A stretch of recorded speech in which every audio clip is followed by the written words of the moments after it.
കൃഷ്ണനും രാധയും തമ്മിലുള്ള പ്രണയകഥ അറിയാമോ? ബ്രഹ്മവൈവർത്ത പുരാണം അനുസരിച്ച് വൈകുണ്ഠത്തിൽ നിന്നും 5 കോടി യോജനകൾ വടക്കേ ദിശയിൽ 3 കോടി വ്യാസമുള്ള ഗോലോകം ഉണ്ട്.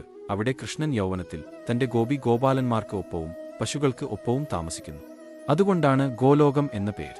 അവിടെ കൃഷ്ണൻ രാജാവും രാധ രാജ്ഞിയുമാണ്. ഒരിക്കൽ കൃഷ്ണൻ തന്റെ സുഹൃത്തും ഭക്തനുമായ ശ്രീധാമനോട് തനിക്ക് കുറച്ചു നേരം ധ്യാനിക്കണമെന്ന്, ആരെയും കടത്തിവിടരുത് എന്ന് ആവശ്യപ്പെട്ട് വാതിലുകൾ അടച്ചു. രാധ തന്റെ സുഹൃത്തുക്കളോടൊപ്പം പുറത്തായിരുന്നു. അവിടെ കൃഷ്ണൻ തന്നെ രാധയെ എന്ന് വിളിക്കുന്നത് അവൾ കേട്ടു. ശ്രീധാമ രാധയെ വാതിലുകൾ തുറക്കാൻ അനുവദിക്കാതെ രാധയെ അകത്തേക്ക് കടക്കുന്നത് തടഞ്ഞു. ശ്രീധാമ പറയുന്നത് കേൾക്കാതെ രാധ വാതിലുകൾ തുറന്ന് അകത്തേക്ക് പോയി. പ്രണയത്തേക്കാൾ ഉയർന്ന ഭക്തിയിൽ വിശ്വസിച്ച് ശ്രീധാമൻ രാധയെ ശപിച്ചു. കൃഷ്ണനെ മറന്നുകൊണ്ട് രാധ 100 വർഷം ഭൂലോകത്തിൽ ജീവിക്കുമെന്നും വേർപിരിയലിന്റെ വേദന അറിയുമെന്നും ശപിച്ചു. ദുഃഖഭരിതയായ രാധ കൃഷ്ണന്റെ അടുത്ത് എത്തി. അവളെ ആശ്വസിപ്പിച്ചുകൊണ്ട് കൃഷ്ണൻ പറഞ്ഞു, ധർമ്മം സ്ഥാപിക്കുവാനായി എനിക്ക് ഭൂലോകത്തിൽ അവതാരം എടുക്കുവാൻ സമയമായി.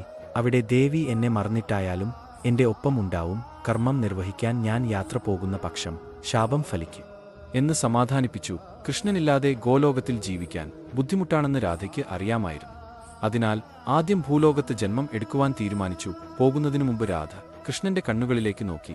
അവനെക്കുറിച്ചുള്ള ഓർമ്മ നഷ്ടപ്പെടാതിരിക്കാൻ കണ്ണടച്ചു.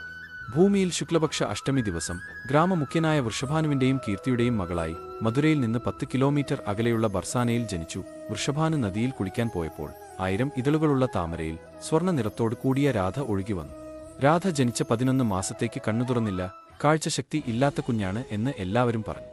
ഒരു ദിവസം വൃഷഭാനു രാധയോടും കീർത്തിയോടും ഒപ്പം തന്റെ സുഹൃത്തായ നന്ദദേവന്റെ വീട്ടിലേക്ക് പോയി. അവിടെ കൃഷ്ണൻ നന്ദദേവന്റെ മകനായി എത്തി. കണ്ണന്റെ സ്പർശം കൊണ്ട മാത്രയിൽ കുഞ്ഞ് രാധ തന്റെ കണ്ണുകൾ തുറന്നു. ആദ്യം കണ്ടത് കണ്ണനെയാണ്. കൃഷ്ണനും രാധയും ഒരുമിച്ച് കളിച്ചും വഴിക്കിട്ടും മറ്റു ഗോപന്മാർക്ക് ഒപ്പം വളർന്നു. കൃഷ്ണൻ ഓടക്കുഴൽ വായിക്കുമ്പോൾ രാധ അതിൽ ലയിച്ചു മയങ്ങും. കൃഷ്ണൻ തന്റെ കൈകൊണ്ട് വെണ്ണ ഉണ്ടാക്കി ഊട്ടും. കൃഷ്ണൻ രാധയുടെ മുടി അലങ്കരിച്ചു കൊടുക്കും. എന്നിങ്ങനെ അനേകം ലീലകൾ. അവിടുത്തെ പക്ഷി മൃഗാദികൾ സാക്ഷ്യം വഹിച്ചു. ഒരിക്കൽ കൃഷ്ണന്റെ ഓടക്കുഴൽ നാദം കേട്ടപ്പോൾ നിരവധി ഗോപികമാർ അതിൽ ലയിച്ചു വന്നപ്പോൾ രാധ കൃഷ്ണനോട് കോപിച്ചു. ഞാൻ മാത്രമല്ലേ നിന്റെ പ്രണയിനി, എന്നെയല്ലേ നീ വിവാഹം കഴിക്കുന്നത് എന്ന് ചോദിച്ചു. അതിന് കൃഷ്ണൻ, നീയും ഞാനും ഒരേ ആത്മാവും 2 ശരീരവുമല്ലേ, അപ്പോൾ എന്നെ തന്നെ ഞാൻ എങ്ങനെയാണ് വിവാഹം കഴിക്കുന്നത് എന്ന് പറഞ്ഞു. കൃഷ്ണന്റെ ഉത്തരം പ്രണയം അംഗീകരിച്ച പോലെ ആയിരുന്നാലും വിവാഹത്തിലൂടെ ഒന്നിക്കില്ലേ എന്ന് രാധ ദുഃഖിച്ചു.